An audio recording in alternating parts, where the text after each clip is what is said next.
I'm here in Washington, D.C., where Congress is meeting even as we speak, but boy, are the American people down on their elected representatives here in Washington. Let's look at a few numbers from our just completed September governance poll, which gives you an idea of just how negative Americans are. Congress approval, well, here's good news. It's 15%, and last month it was 13%, and that 13% was the lowest in Gallup poll history, so hey, congressional job approval is up by 2 points, so it's not dead last from where it has been, but clearly one of the lowest readings that we have seen in the history of measuring congressional job approval. How much confidence do Americans have in the legislative branch? Well, 31% tell us they have a great deal or fair amount of confidence. It's the lowest in Gallup poll history. It was 36% last year, but that 31% represents a new low in confidence in the legislative branch.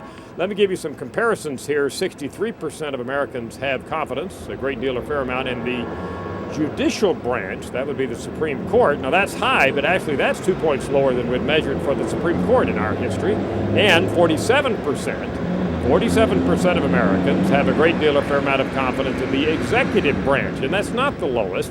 Actually, that was lower back in the Bush administration at 1.43% in 2007. Said they had a great deal or fair amount of confidence in the executive branch, and we've had some other lower readings historically. So right now the executive branch is doing a little better than the others, but again, 31% of Americans have a great deal of confidence in the legislative branch. Another measure here, are you satisfied or dissatisfied with the way the nation is being governed right now?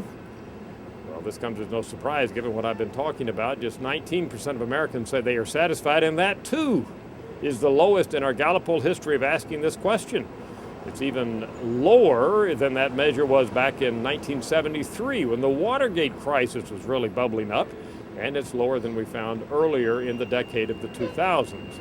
So it really doesn't matter what measure we put in front of the public when it comes to government in general and or Congress or the legislative branch.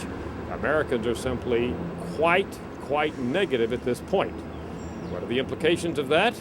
Well, we'll see, but if these kind of low ratings are in place next year, it's possible we could see another turnover in control of Congress and the Senate as Americans hunt for elected representatives who come here to Washington who can do the kind of job Americans want them to do. I'm Dr. Frank Newport, Gallup Editor-in-Chief.